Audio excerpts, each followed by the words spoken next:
The porcelain mug met the cork coaster with a sharp, hollow tap as the tall man pushed his chair back from table 4. The 4 wooden legs of the bentwood chair scraped 3 inches across the hardwood floorboards, a dry, friction-filled sound that cut cleanly through the low hum of the cafe. To anyone else in the room, it was merely the unremarkable noise of a patron preparing to leave. But to Miles, sitting frozen in the far corner at table 7, that single scrape sent an immediate violent shock of electricity straight up the base of his neck. Miles stopped breathing. His mechanical drafting pencil remained suspended an inch above the yellow legal pad, locked in place by the sudden rigidity in his wrist.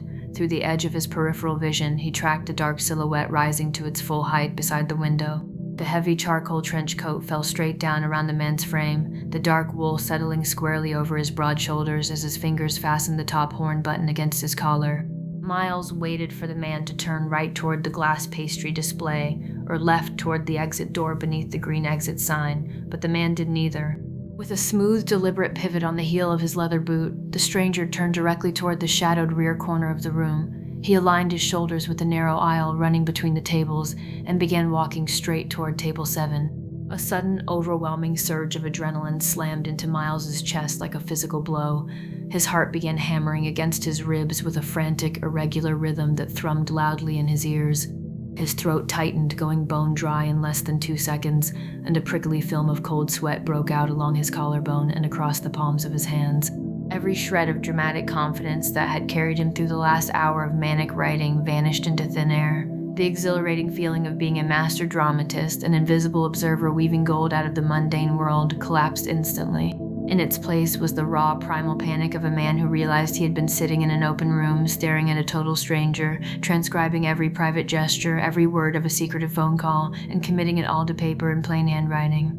His mind began spinning out of control in rapid, terrifying loops. He saw me, Miles thought, his vision narrowing until the wood grain of his table seemed unnaturally sharp. He felt my eyes on him. He knows I watched him take that note from under the magazine. He knows I heard him talk about the midnight freight, the unlatched gate, and the cipher in blue ink. Miles imagined the confrontation with cinematic clarity. He saw the stranger leaning over his table, planting his large hands on the wood, and demanding to know who Miles was working for. He saw the man quietly reaching into his coat, producing a badge or a blade, or simply reaching out to rip the yellow pages from the pad and shove them into his pocket. The paranoid world of noir thrillers that Miles had so eagerly summoned onto the page was now walking across the floorboards in the form of a 6-foot-tall man with cold hazel eyes.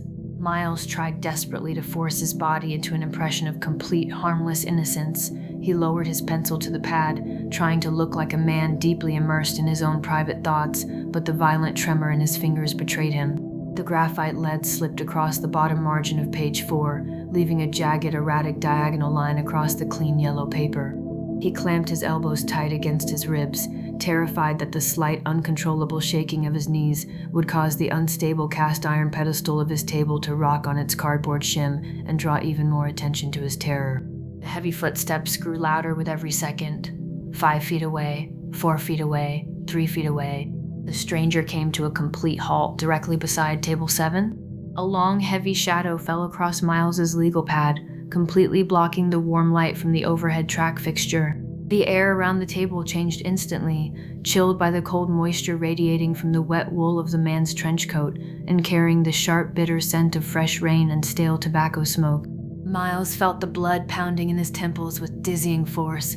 He forced himself to lift his chin, millimeter by agonizing millimeter, until his eyes met the stranger's face. Up close, the man seemed even larger than he had from across the room. His jaw was set in that same hard, angular line. The stubble along his cheeks dusted with gray, and tiny droplets of mist still clung to the dark wool of his lapels. His expression was completely still, unreadable, and intensely focused. The man's right hand moved toward the interior breast pocket of his coat.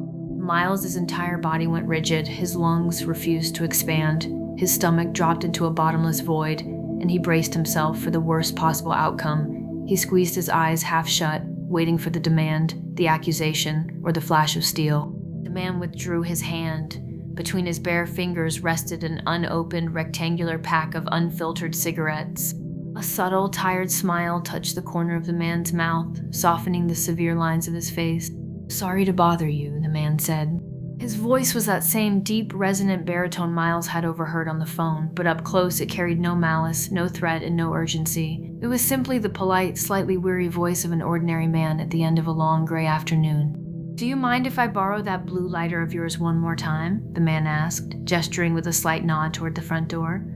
"I realized I left mine sitting on the dashboard of my truck down the street, and the rain is finally tapering off enough to catch a breath outside." Miles sat completely motionless for a full 2 seconds, his brain struggling to bridge the enormous gulf between the lethal conspiracy he had imagined and the utterly banal reality standing before him. "Oh," Miles croaked. His voice sounded thin, strange, and entirely breathless. He swallowed hard, cleared his throat, and tried again. "Oh, yeah, of course." His right hand dove into his heavy overcoat pocket, fumbling blindly past a tangled set of keys, a ball of lint, and an old receipt before his trembling fingers finally managed to get a grip on the smooth plastic casing of the disposable lighter. He pulled it out and extended his arm across the small table, his hand shaking so noticeably that the metal spark wheel rattled faintly against the plastic. The man reached out his large, gloved hand to accept the lighter. As he did, his line of sight naturally traveled downward, resting directly on the open yellow legal pad lying between Miles's forearms. Miles felt his heart stop entirely. The 4 pages of dense, frantic handwriting were laid out in plain view beneath the dim cafe light. At the top of the open sheet, written in dark, heavy graphite strokes, were the bold headings: Valerie Vance, Warehouse Number 9, and Pier 17. Directly below them were the lines of dialogue Miles had stolen, almost word for word from the man's phone call. "The midnight freight is on schedule. Keep the north gate unlatched." 2 lines in fresh blue ink, and the iron sea chest in the crawl space. The silence between them felt suffocating. Miles watched the man's hazel eyes track slowly across the upper half of the page. "This is it," Miles thought, his chest tightening to the point of pain. "He's reading it. He knows." He waited for the man's brow to darken, for his fingers to close into a fist, for him to demand an explanation for why his private conversation had been transcribed by a stranger in a coffee shop. Miles braced himself for the humiliation, the anger, and the inevitable scene that would follow. The man's eyes lingered on the paper for 3 long, quiet seconds. Then his left eyebrow arched slightly, not with anger, but with mild, detached curiosity. He noted the indented margins, the centered character names, and the block formatting of the spoken lines. "Dialogue," the man observed, his tone completely relaxed and conversational. "Are you writing a play?" Miles let out a breath he felt like he had been holding for 20 minutes. The relief was so sudden, so massive, that his limbs felt instantly hollowed out. The man didn't suspect a thing. To the stranger, the words on the page weren't a transcript of a dangerous reality. They were just the harmless, eccentric scribbles of a neighborhood writer. The names had been changed to Valerie Vance and Arthur the bartender. The setting had been transported to a storm-tossed wharf in Massachusetts during the 1950s. The entire scene had been wrapped in the protective armor of fiction. To anyone outside of Miles's hyperactive, paranoid mind, the legal pad was nothing more than an ordinary piece of theatrical storytelling. "Yeah," Miles said, the word emerging as half a sigh and half an embarrassed laugh. "Yeah, I write plays, mostly small, independent stuff, trying to push my way through the first act of something new today." The stranger nodded slowly, turning the small blue lighter over in the palm of his hand with a rhythmic, practiced flick of his thumb. "Must take an incredible amount of patience," the man remarked, looking around the quiet cafe with a thoughtful expression. "Sitting in a corner for 3 hours, watching people come and go, trying to figure out what they're thinking and what they're going to say next." "You have no idea," Miles replied, a genuine, self-deprecating smile finally breaking through his exhaustion. He let his grip on the drafting pencil loosen, laying the tool gently in the fold of the pad. "Half the time, I don't have the slightest clue who the characters are or what they want until they've already walked out the door." A low, dry chuckle rumbled in the man's chest.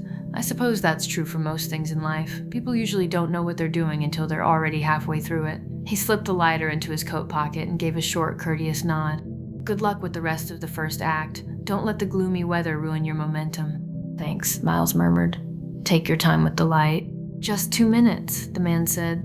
With that same steady, disciplined stride, the stranger turned and walked toward the front of the shop. The small brass bell above the glass door gave a crisp, familiar chime as he pushed through the entrance and stepped out onto the sidewalk, taking up his position once more beneath the green canvas overhang. The instant the glass door clicked shut behind the man, Miles collapsed backward against the hard wooden slats of his chair.